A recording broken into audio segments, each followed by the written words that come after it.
நம சிவாய வாழ்க, நாதந்தாள் வாழ்க, இமைப்பொழுதும் என் நெஞ்சில் நீங்காதான் தாள் வாழ்க, அவனருளாலே அவன் தாள் வணங்கிடுவோம், தென்னாடுடைய சிவனே போற்றி, எந்நாட்டவர்க்கும் இறைவா போற்றி போற்றி.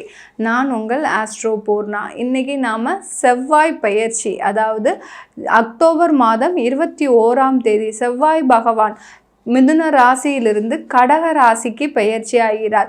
கடக ராசி சந்திரனுடைய ஆட்சி வீடு. அந்த இடத்துல, அந்த ராசியில இந்த செவ்வாய் பகவான் நீச்சம் அடைகிறார். நீச்சம்னா பலவீனம் ஆகிறாரு. சில பேர் பார்த்தீங்கன்னா எங்களுக்கு நீசபங்க ராஜயோகம் இருக்கா அப்படின்னு கேட்பாங்க. அந்த மாதிரியா நீச்சம் அடையும் போது எந்த யோகமா இருந்தாலும் சரி, நல்ல பலத்துல நல்ல இடத்துல இருக்கும்போது தான் அந்த கிரகங்கள் செயல்பட போகுது. இப்போ ஒவ்வொரு ராசி என்பர்களுக்கும் ஒவ்வொரு இடத்துல அந்த கிரகங்கள் மாறி இருக்கும்போது அந்த இடத்திற்கு உண்டான பலன்களை மட்டும்தான் அந்த கிரகங்கள் கொடுக்க போகுது. இப்போ நம்ம மிதுன ராசி அன்பர்களுக்கு பார்க்க போறோம். மிதுன ராசி அன்பர்களுக்கு 2ஆம் இடத்துல அந்த செவ்வாய் பகவான் நீச்சம் அடைகிறார். செவ்வாய்ன்னு சொன்னாலே பார்த்தீங்கன்னா கலத்திரக்காரகன், சகோதரத்துவம், நிலக்காரகன், அடுத்து பார்த்தீங்கன்னா கடன் சம்பந்தப்பட்ட விஷயங்களுக்கு உண்டான ஒரு கிரகம், அடுத்து பார்த்தீங்கன்னா சொத்து சம்பந்தமான ஒரு விஷயங்களுக்கு உண்டான கிரகம். இந்த மாதிரி நிறைய காரகத்துவம் பெற்ற அந்த செவ்வாய் பகவான் பார்த்தீங்கன்னா ரொம்ப அதிகமான ஒரு பாவ கிரகம். செவ்வாய் திசையோ செவ்வாய் புத்தியோ அல்லது பார்த்தீங்கன்னா செவ்வாய் சம்பந்தப்பட்ட அந்த ஜாதகருக்கு ஒரு ஆதிக்கம் நிறைந்து இருந்தாலோ, செவ்வாய் ஆதிக்கம் அந்த ஜாதகருக்கு நிறைந்து இருக்குன்னு வச்சுக்கோங்களேன், அந்த இடத்துல அவர்கள் குடும்பத்தார்கள் இவர்களுடைய பேச்சை மட்டும்தான் கேட்கணும். அதே சமயத்துல கோபமும் அதிகமாக இருக்கக்கூடிய அந்த ஜாதகராக தான் அந்த செவ்வாய் ஆதிக்கம் நிறைந்த ஒரு ஜாதகருக்கு இருக்கும். கோபம்தான் அவர்களுக்கு ஒரு முன்னின்று அவர்களை வழி நடத்தும். வேற எந்த விதமான விஷயங்களும் அவங்க யோசிக்கவே மாட்டாங்க. அதே சமயத்துல ரொம்ப நேர்மையா இருப்பாங்க. செவ்வாய் ஆதிக்கம் இருக்குதுனாலே அவங்க ரொம்பவும் நேர்மையாக இருக்கக்கூடிய ஒரு ஜாதகராக தான் இருப்பாங்க. இப்போ அப்படிப்பட்ட அந்த செவ்வாய் நீச்சம் அடைகிறார், பலவீனம் அடைகிறார். அப்படி இருக்கும்போது இந்த காலகட்டத்தில் இந்த மிதுன ராசி என்பர்களுக்கு 2ஆம் இடத்துல பலவீனம் அடைகிறார். இந்த செவ்வாய் என்ற காரக கிரகம் இவர்களுக்கு, இந்த மிதுன ராசி என்பர்களுக்கு எந்த ஸ்தானத்திற்கு அதிபதி அப்படின்னு பார்க்கும்போது ருணரோக சத்ரு ஸ்தானாதிபதி, அடுத்து லாப ஸ்தானாதிபதி, அதாவது கடன்களையும் நோய்களையும் எதிரிகளையும் கொடுக்கக்கூடிய அந்த செவ்வாய் பகவான், லாபத்தையும் கொடுக்கக்கூடிய அந்த செவ்வாய் பகவான் உங்களுடைய 2ஆம் இடத்துல தனம், வாக்கு, குடும்ப ஸ்தானத்துல நீச்சம் அடைகிறார். இந்த நீச்சம் அடையும் போது இந்த மிதுன ராசி அன்பர்களுக்கு குடும்பம் சம்பந்தமான பிரச்சனைகள் எல்லாமே விலகக்கூடிய ஒரு நேரமாக தான் இருக்க போகுது.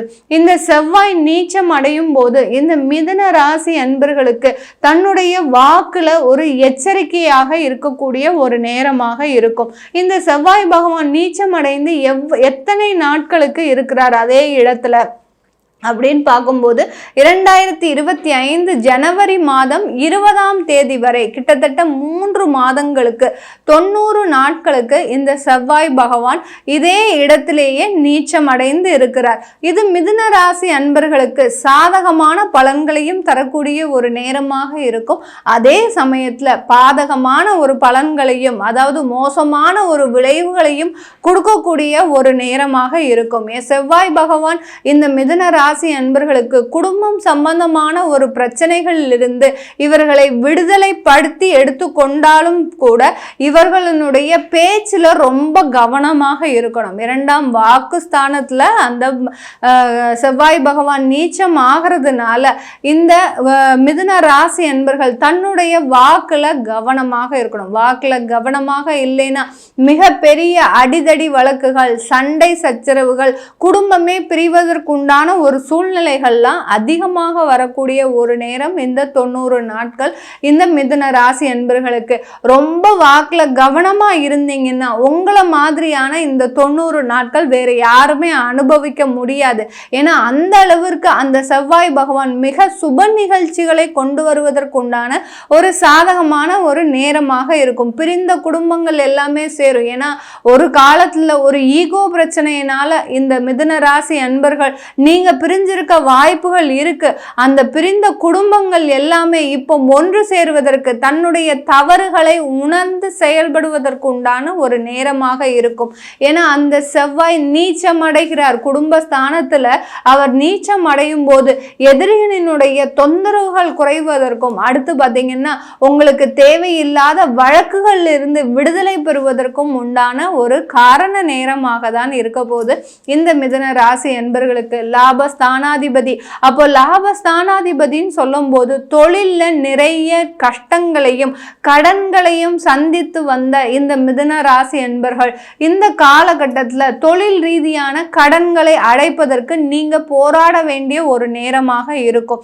எப்படி எங்களுக்கு கடனை அடைப்பதற்கு எங்களுக்கு வருமானமே வரலையே, நாங்க எப்படி கடனை அடைப்போம் அப்படின்னு கேட்கும்போது இந்த மிதுன ராசி என்பர்களுக்கு அந்த செவ்வாய் தனஸ்தானத்துல உங்களுக்கு நீச்சம் அடைகிறார்.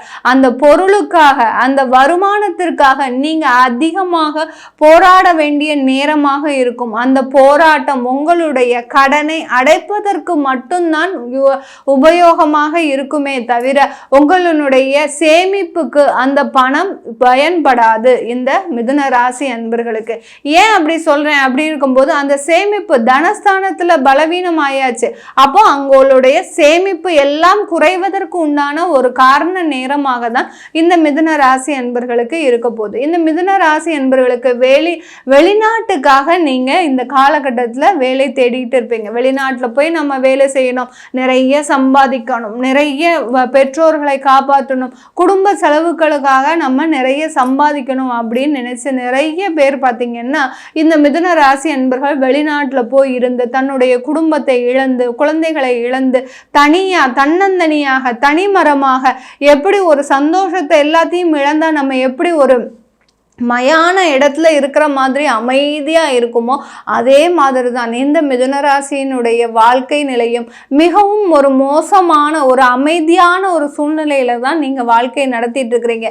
நான் எப்போ வாயை திறந்தாலும் எங்களுக்கு பிரச்சனை தான் வருது, அதனால நாங்க வாயை திறக்காம அமைதியா இருக்கிறோம்.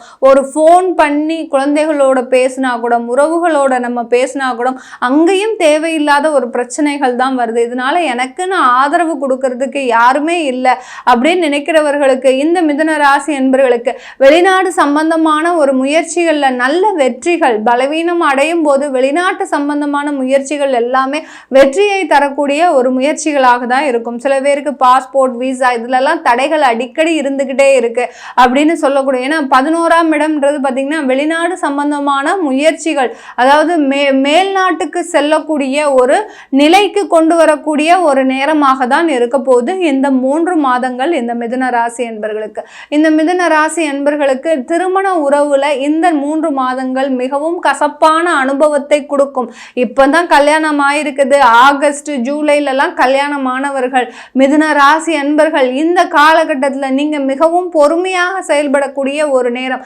இல்ல தேவையில்லாத பேச்சுவார்த்தை, தேவையில்லாத அசிங்கங்கள், அவமானங்கள் குடும்பம் ரீதியாக சந்திப்பதற்கும் இந்த மிதுன ராசி என்பர்களுக்கு ஒரு கால நேரம் ஒரு சாதகமாக இருக்குது. அதனால மிகவும் ரொம்பவும் எந்த அளவுக்கு அமைதியா இருக்கிறீங்களோ அந்த அளவுக்கு இந்த மிதுன ராசி என்பர்களுக்கு ஒரு சாதகமான ஒரு பலன்கள் தான் குடும்பம் ரீதியாக இருக்குது. இந்த 3 மாதத்துல திருமண முயற்சிகள் பண்ணலாம், திருமணம் தேதியை மாத்திரம் நீங்க தள்ளி வச்சுக்கலாம். ஏன்னா இந்த செவ்வாய் நீச்சமா இருக்கிறதுனால, குடும்பஸ்தானத்துல அவர் நீச்சமா இருக்கிறதுனால இந்த 3 மாதங்கள் கழித்து நீங்க அந்த திருமண தேதியை ஒத்தி வச்சுக்கிட்டீங்கன்னா உங்களுக்கு அந்த குடும்ப வாழ்க்கை மிக சிறப்பாக இருக்கக்கூடிய ஒரு காலகட்டமாக இருக்க போகுது. இது எல்லாமே நம்ம கோச்சார நிலவரப்படி பலன்கள் சொல்லியிருக்கிறோம். உங்களுடைய தசாபுத்தி பலன்களை, உங்களுக்கு செவ்வாய் பலமா பலவீனமா அப்படின்னு தெரிஞ்சுக்க விருப்பப்படுறவங்க கீழே இருக்கிற நம்பருக்கு வாட்ஸ்அப்ல அப்பாயின்மெண்ட் வாங்கிட்டு நீங்க என்கிட்ட கன்சல்ட் பண்ணிக்கலாம். உங்களிடமிருந்து விடைபெறுவது உங்கள் ஆஸ்ட்ரோ பூர்ணா. நன்றி, வணக்கம்.